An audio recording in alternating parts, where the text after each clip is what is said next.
This is DL English, and we deliver your English study and tests results.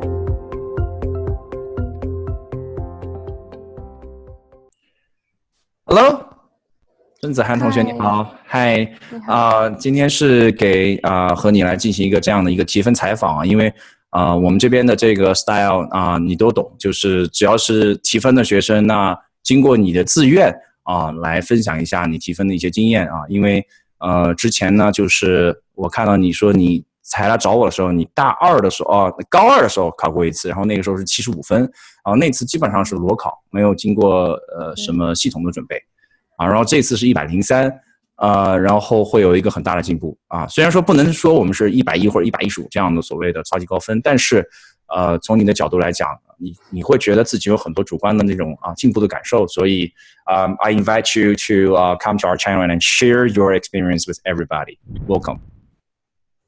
Okay, thank you. Right. So the first question is, in terms of your speaking achievement, now this time you got 25.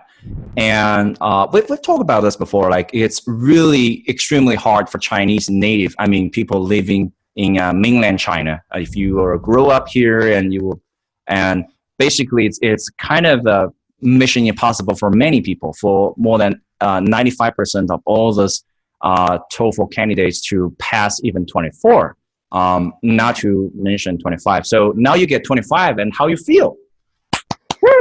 First of all, congrats, and how you feel? Yeah. When I first saw my grades, I'm a little surprised and excited, and then I think everything is worth it because I really put a lot of efforts on practicing it. Especially in spoken English, so right. I think maybe I deserve this grades, and I think I will still practice to improve this score. Yeah. Right. So what's your next aim? Like 27 or 28 or even higher? Maybe 27 is. I think it is good enough. Yeah. Right, 27. Well, actually 25 is already good enough, but I really appreciate the point that you're never satisfied with your own achievement, and you always, want to break the boundaries and just push yourself to the limit. That's a very nice mentality. Okay, so how do you feel like our statement that you're not in the English training business, you're just a student, but I talked to you about the idea that actually many teachers, even for TOEFL teachers, they don't really have a solid 25, especially if they're just like a writing teacher or reading teacher or listening teacher. And even some of the speaking teachers, they just have 25 or maybe 24. So how do you feel about that? Do you feel like, oh, I don't care? Or you feel like, is that really that difficult? What's your understanding? I think maybe maybe these teachers may not find a proper direction because I also found some courses before I came to your class, and many of the teachers just use a teaching method because they're using some structure or template to answer the questions. But I think this is actually not the most proper method to prepare for TOEFL tests, because we need to show our personalities to the listeners. And I think maybe because of you and your course, I found a proper direction to show myself fully and not using the templates or structures. So I think this is a key point to achieve a high score. I think the teachers, their speaking is very fluently, and maybe they just like the freedom or the personalities of themselves. Yeah, this is kind of exactly exactly true. You are not in this business of training itself, but you get familiar with that by taking some previous courses. You have some previous training experiences with some other teacher, so you can see the comparison. I'm not trying to outstand myself or outstand DL English just for the purpose for its own sake. I think we're trying to educate the public.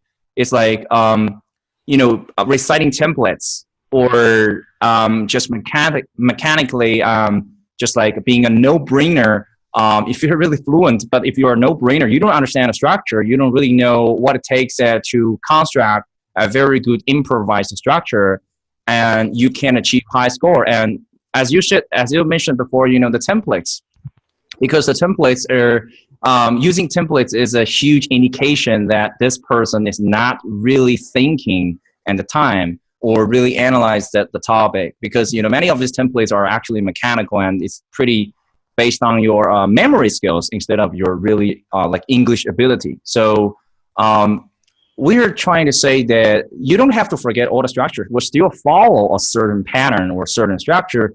However, we still emphasize that improvisation ability based on, like you said, your character. What's you like? I remember that you told me that you love fashion and music, and you love doing sports, and these are the things that you could really use in your speech. I think, I guess that you did it, right? Last time.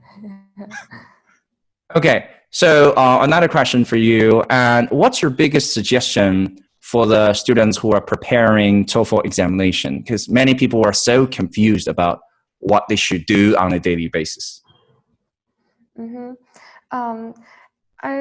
I want to first say that the reasons why I choose your course, I think this is because you really focus on the weakness of Chinese students. And the first is their ideas, and the second is their tones. And so I think I will suggest the students to prepare their exam from these two perspectives. First, for their ideas, I think this should be a cumulative process to prepare for it. For example, they can watch more news or read more passages towards or some debates towards some specific topics they interested. You have any suggestion, like certain channel you want to share with our listeners here? Any channel, any name of the show or whatever? What's your recommendation? Like TED show. TED Talk. Yeah, TED. Yeah. They will talk about a specific topic and show their unique ideas towards this topic. I think my method is I will search for a specific keyword such as sports, and then I will look through all the TED Talks about the sports, and they will show their different perspective from this specific topic. So I can accumulate some different ideas about this topic. Right. That's a very good point. I also learned from you. I mean, you just tend to search profoundly in a certain area that, for example, you want to acquaint yourself with some words in AI, artificial intelligence, and you can just search AI or artificial intelligence in the past TED Talk records, and then you will be able to search out some of the relevant documentaries or these seminars, and you can assimilate these new words. And what would you do if you come across a strange word? Would you try to remember it, or some new words? Yeah, I think the real expression is very important in our speaking. So I will just write down the words and try my best to know more about the such as the background knowledge or the application of this new word. So I will put it in my real expressions. And you might also try to practice them in your TOEFL speaking, and as much as you can. Wow, that's great. Yeah, that's great. So in terms of the confidence, I feel many people, they are so skeptical about their future, and they actually. What's your idea? What's your suggestion? I think this is also a really important point that you helped me a lot, because during our class you always encourage me that we should be just as confident as a native speaker, and I think a relaxed and confident position and attitude is really crucial for our speaking or in our speech, and this can not only make us have a clear mind and can also help us to speak more fluently. Just like when I take the exam last month, I pretend that I'm a native speaker, and I use some gestures or some expressions on my face to increase my confidence, so that I can speak loudly and fluently. Right. That's very nice. But what about those people who are really like stubbornly, like stuck their mentality in a very like negative pound? I mean, there are some people. I believe you're a positive, and you believe that you can change positively. But many teachers or many of our friends, we have come across some situation where that some people are very, very negative. And they always think negatively, think, oh, I'm going to fail. Oh, I can't lose my weight. I can't fail my, I can't pass my TOEFL or IELTS. And they always speculate everything. So especially for nowadays, some young generation, some people, like it's crazy. Like every day it's really stressful for them. So you also belong to the young generation. So what's your suggestion to the people who really lack confidence and very profound level, how to turn that over? I think maybe we can find a partner to prepare the exam for with us together, so we can encourage us together, and we can see the daily process that we each other made, so we can encourage and praise each other, so we can gain confidence.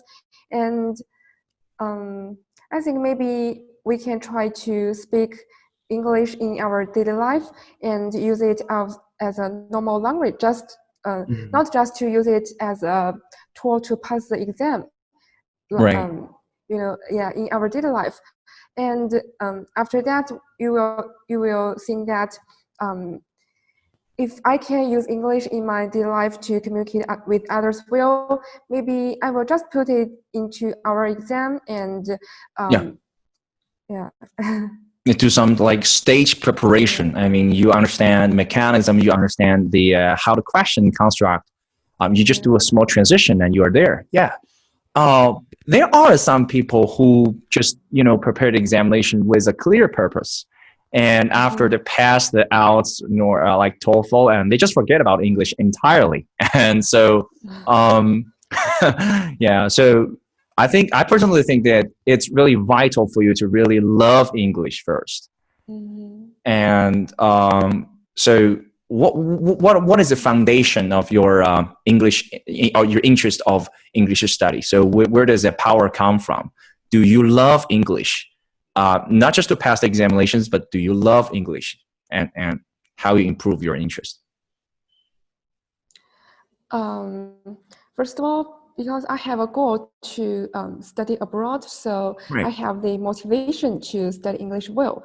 And then I think with the development of the society and with globalization, I think English will be the most important language tool during our life. So I will try to practice it. And I will also watch some English movies or listen to some English songs. I think the people in Western societies really shows a strong sense of personalities, and I think English and from their from this kind of spirit to show themselves, to be not be afraid of the outside judgment. I think their mind just inspire me to enjoy the beautiful of English. Yeah. Right. So in order to love a language, you must analyze it. You must analyze, how beautiful that is. So English can improve your kind of expression ability, and you're able to express something that you can't express in other language. Or maybe we are Chinese, but when we are speaking Chinese, all the friends around you are familiar with you. So sometimes you might be a little bit afraid to express who you really are, but if you speak English, it means that you're speaking to different sets of friends. And so that might be more tolerated, or it's a new chance for you to explore the world. I agree with you. Yeah. So thank you so much for today's interview with you. I think your experience can really help many of our students to improve their confidence level, and also to improve their understanding of the preparation for TOEFL. And also with the professional training. So welcome to DL English. And it's just a very good way for you to learn systematically. Okay, final question is a little bit tricky, right? So it's for conclusion. And well, you attend some previous course before you come to my class, right? So how do you compare your previous training experience in some other institutions and your experience in DL English with me? Just relax. Okay. Yeah. Just as I said, I think before I come to DL English, all the teachers I met just use the kind of the similar patterns of teaching. They will use the same method, such as using a template or using several examples. I think maybe a teacher will use, they will have their specific 20 or 30 examples to preparing for their students. So every time they meet a new question, they will try to use examples to answer the question. I think maybe this is a problem that many Chinese students have. They want to have a safe and traditional method to help them to gain the confidence or to have a sense of safety in the exam. But I think the real reason why they lack confidence is that they may not have the ability to think independently, and they lack confidence. And the DL English really deal with these problems. As for the ideas, I think the teachers will lead us, try to lead a way for us to find the right direction or the proper ideas to answer the question, not to memorize some proper or standard ways of answering. And during our course, the teachers will encourage us to speak again and again and again. And so we will forget that we are preparing for an exam. We will try to imagine that we are native speaker to communicate with others. I think this is really efficient. Yeah. Well, thank you.